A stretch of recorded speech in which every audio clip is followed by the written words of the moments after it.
बिस्मिल्लाहिर्रहमानिर्रहीम। अस्सलाम वालेकुम नाज़रीन, आप यूट्यूब चैनल देख रहे हैं। मैं इमरान खान हूँ। मेरे पास चंद खबरें नहीं हैं, मेरे पास चंद साजिशें हैं जिन पे से अभी हम पर्दा उठाएंगे और आपको बताएंगे ये साजिशें कैसे हो रही हैं। नंबर एक तो सबसे पहली चीज़ या साजिश वो आप ये समझ लें कि सुप्रीम कोर्ट बार एसोसिएशन ने एक लेटर लिखा है और उस लेटर के अंदर उन्होंने साफ साफ ये कहा है कि जो इस्लाहात पाकिस्तान के फ़ौजदारी कानून के अंदर या अमेंडमेंट्स लाई जा रही हैं इमरान खान साहब की हुकूमत की जानिब से, उनको हम मुस्तरद करते हैं और तस्लीम नहीं करते। और बड़ा सख्त लेटर लिखा है। सो कॉल्ड अमेंडमेंट्स यानी नाम नहाद किस्म की अमेंडमेंट्स इनको करार दिया गया है। और साथ ही साथ जो है वो क्रिमिनल लॉ रिफॉर्म्स के हवाले से उन्होंने कहा कि no consultations with stake holders, कि जो स्टेक होल्डर्स हैं उनके साथ कोई कंसल्टेशन नहीं की गई।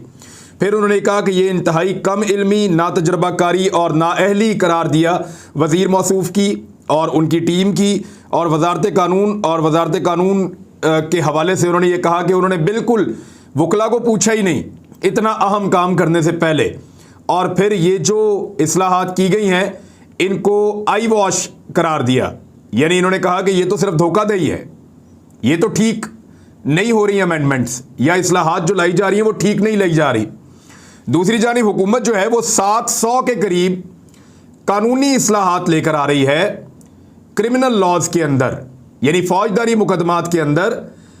लगभग ये 1898 से चल रहा है पाकिस्तान में, 125 साल हो गए हैं, अभी तक वही कानून चल रहा है पाकिस्तान में, लेकिन इसके अंदर कभी तब्दीली नहीं लाई गई।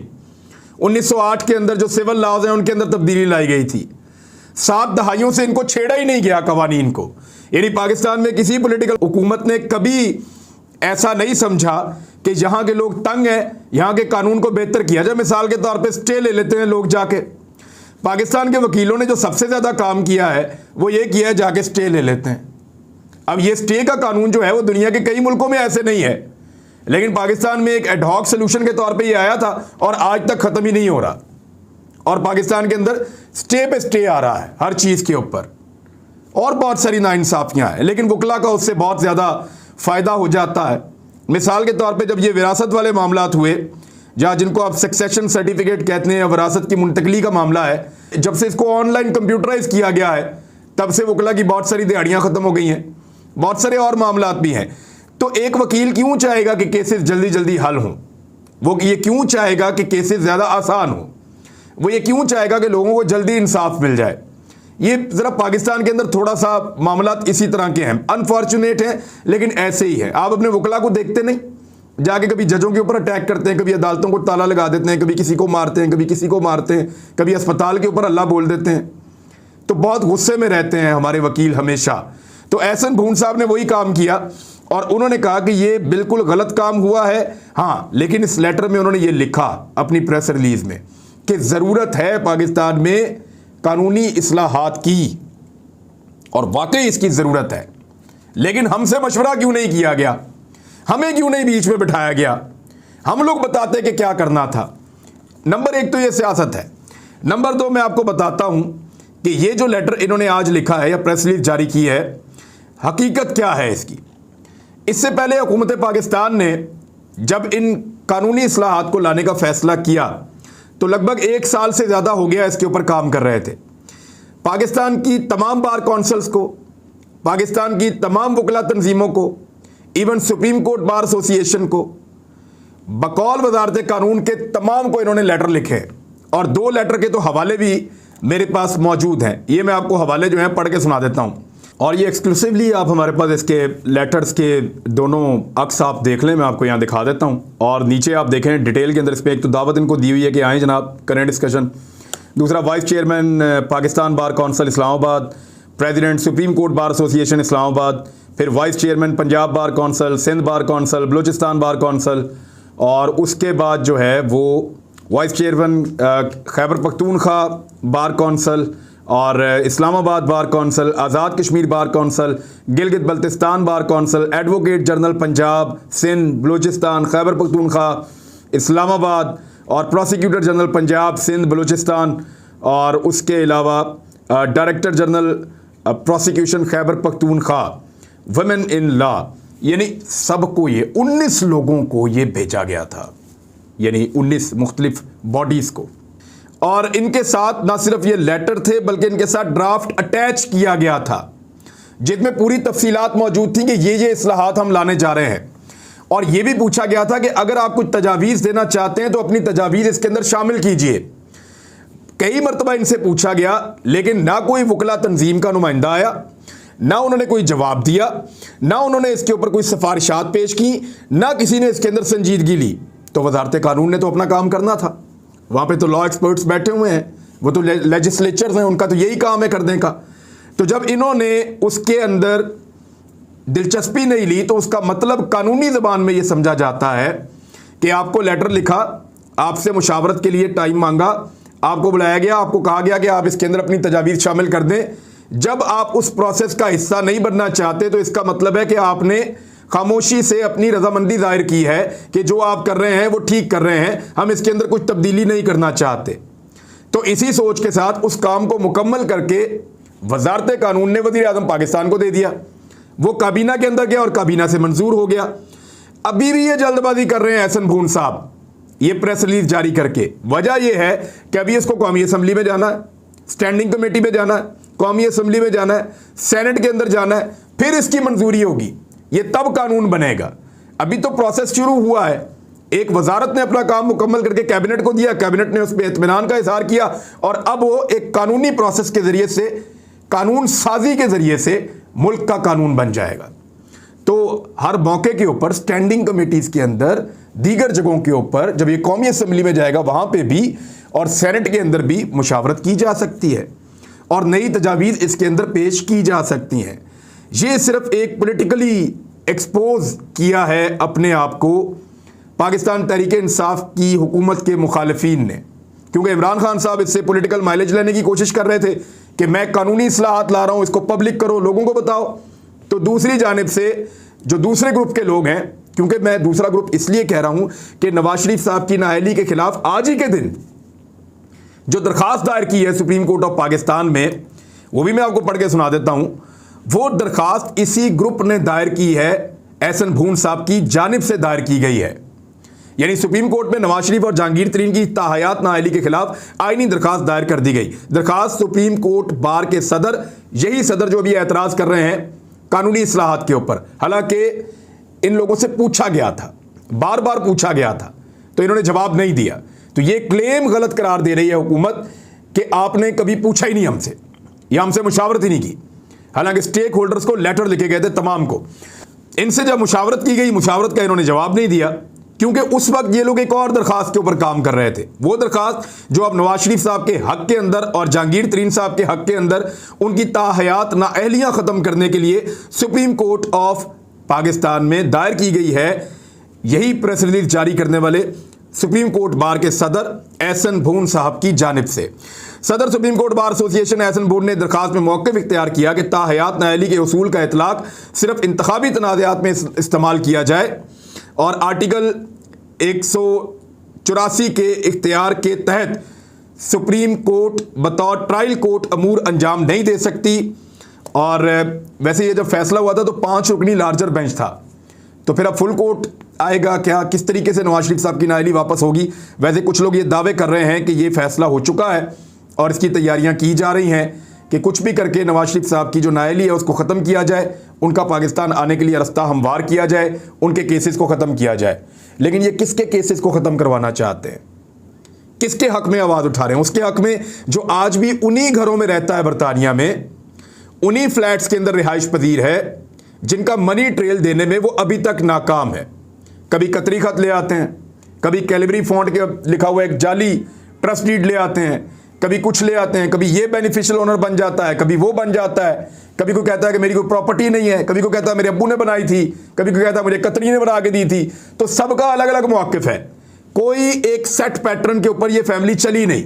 और जिन्होंने आज तक अपने पैसे का हिसाब नहीं दिया, उनकी नाअहली ख़त्म करवाने के लिए सुप्रीम कोर्ट बार में जा रहे हैं एहसन भून साहब। और वही एहसन भून साहब ये कह रहे हैं मुतअद्दिद लेटर्स मिलने के बावजूद कि हमसे मुशावरत ही नहीं की गई। जो आम आदमी का कानून है उसकी तरफ ये तवज्जो है, और जो नवाज शरीफ के लिए कानून है वहां तब्दील करवाने की कोशिश कर रहे हैं। यानी नवाज शरीफ के लिए बना हुआ कानून तब्दील करवाने की कोशिश कर रहे हैं कि नाअहली खत्म की जाए, और यहां पे आम आदमी के लिए जो कानून बेहतर किया जा रहा है उसके अंदर रुकावट डाल रहे हैं कि हम इसको नहीं मानते। What is this? अब एक खबर और आई है और ये बड़ी इंटरेस्टिंग खबर है, इसको भी आप एक साजिश ही समझें। वो इसलिए कि द न्यूज़ ने एक खबर छापी है और द न्यूज़ का कहना क्या है। द न्यूज़ अखबार ने जो खबर छापी उस खबर के मुताबिक शौकत खानम अस्पताल की एहतियात की रकूम पीटीआई पार्टी फंड के लिए इस्तेमाल होने का इंकशाफ हो गया। अब इसके ऊपर जो मरियम नवाज का ट्वीट, फलां का, ढिमकां का, हर बंदा इसके ऊपर ताबड़तोड़ हमले कर रहा है। किसी ने दिमाग से काम नहीं लिया कि हुआ क्या है। मेरे ख्याल 2 मिनट की इन्वेस्टिगेशन में हर चीज़ पता चल जाती है। किया क्या है द न्यूज़ ने, ये बड़ी बारीक वारदात है, मैं आपको पढ़ के बता देता हूँ थोड़ी सी चीज़ें, फिर मैं आपको बताता हूँ एक्चुअली ये साजिश मैं क्यों कह रहा हूँ। गैर मुल्की फंडिंग केस के हवाले से अस्पताल को अतिया देने वाले इस बात से लाइलम थे कि अतियात पीटीआई को मुंतकिल हुए। बाज़ डोनर्स ने सवाल किया कि अतियात शौकत खानम के लिए दिए पार्टी फंड के तौर पर क्यों इस्तेमाल किया गया। पीटीआई के मुताबिक फराम करदा फहरिस्त में शामिल अफराद ने $4,60,000 पार्टी फंड में दिए। ताहम इनमें से तकरीबन 35% अफराद ने द न्यूज़ को बताया कि उन्होंने पीटीआई को एहतियात नहीं दिए थे, बल्कि इनके एहतियात, अच्छा जो 35% अफराद कह रहे हैं ना पीटीआई ने, ये द न्यूज़ ने किया ये है कि 30 एक बंदों का एक ग्रुप जो है 80 लोगों को रब्ता किया, उनमें से 30 लोगों को सिलेक्ट किया, उसके बाद 29 लोगों को जो है वो इन्होंने भिजवाया सवालनामा, कुछ ने जवाब नहीं दिया, कुछ ने जवाब दिया, तो 10 लोगों ने ये कहा कि हमने तो पैसे शौकत खानम को दिए थे, ये पीटीआई को कैसे चले गए। अब ये जो पैसे हैं अमेरिका के अंदर जो इकट्ठे होते हैं वो एलएलसी के जरिए इकट्ठे होते हैं। एलएलसी क्या होती है, जरा थोड़ा सा आप समझेंगे, या पढ़ लिया होता तो इनको समझ आ जाती। एलएलसी कहते हैं लिमिटेड लायबिलिटी कंपनी को। अमेरिका में आप ऐसे पैसे इकट्ठे नहीं कर सकते, मुमकिन नहीं है कि आप जाएं और लोगों से कैश पकड़ना शुरू कर दें, वो आपके ऊपर एलिगेशंस भी लग जाते हैं, आप बहुत बुरी तरह फंस भी सकते हैं। लिहाजा वहां पे एलएलसी खोली जाती है और बाकायदा उसके अकाउंट बाकायदा बनाया जाता है। तो पीटीआई के लिए 2 एलएलसी खुली हैं अमेरिका में, नंबर 1 टेक्सास में, नंबर 2 कैलिफोर्निया में। जो टेक्सास में एलएलसी खुली है वो खोली है नसरुल्लाह खान साहब ने, और जो कैलिफोर्निया में खुली है वो खोली है डॉक्टर रज़ाक साहब ने। तो ये 2 एलएलसीज खुली हैं, इनका नाम है पीटीआई यूएसए एलएलसी। ये 2 खुली हैं वहाँ पे टेक्सास और कैलिफोर्निया में। अब होता क्या है, वहाँ पे ऐसे फंडिंग नहीं होती, वहाँ फंडिंग होती है चेक के अंदर या ऑनलाइन या ड्राफ्ट या जिस तरीके से भी करनी है, वो कैश नहीं लेते। वहाँ पे कैश लेने को मायूब समझा जाता है अमेरिका में, और कैश लेने वाले अक्सर फंसते भी हैं। लिहाजा वहाँ पे फंडिंग कैसे होती है कि फंड रेजर एक कायम किया जाता है, यानी एक तकरीब बुलाई जाती है, उसके अंदर फंड इकट्ठा किया जाता है। अब अगर तो तकरीब है शौकत खानम की, तो जो बंदा भी वहां पे आगे फंड देगा वो जब चेक लिखेगा तो उसके ऊपर लिखेगा शौकत खानम मेमोरियल, तो फिर उसकी जो एलएलसी खुलेगी उसके अंदर वो फंड जाके जमा हो जाएगा। जो शौकत खानम मेमोरियल के नाम से चेक कटेगा वो चेक कभी भी जमा नहीं हो सकता किसी और नाम की कंपनी की एलएलसी के अंदर, यानी लिमिटेड लायबिलिटी कंपनी जो है एलएलसी, जिस नाम की खुलेगी उसी नाम का चेक आके उसके अंदर जमा होगा।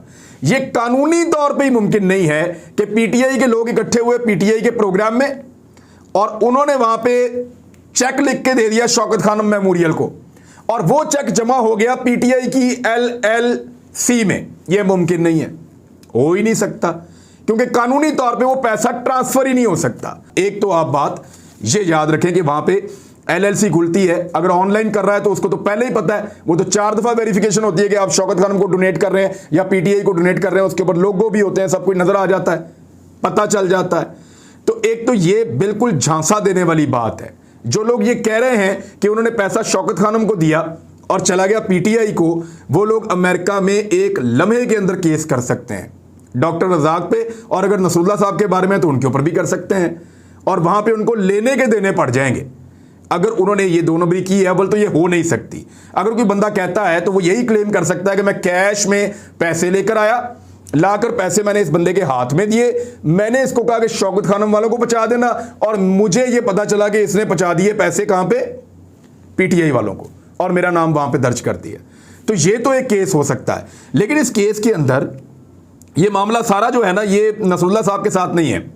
ये मामला सारा जिन डोनर्स की बात हो रही है कैलिफोर्निया के हैं, और उनका ताल्लुक है डॉक्टर रज़ाक साहब से, जिन्होंने अपनी LLC जो है वो 2013 में खोली थी।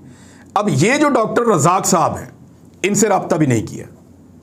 यानी द न्यूज़ ने इतना मुश्किल काम किया कि उनकी जब वो LLC खोलते हैं ना, तो वहाँ पे एक फारा का रूल्स हैं उसके, कुछ फारा कहते हैं जी, फॉरेन एजेंट रजिस्ट्रेशन एक्ट, वहाँ का एक कानून है, उसके कुछ रूल्स हैं।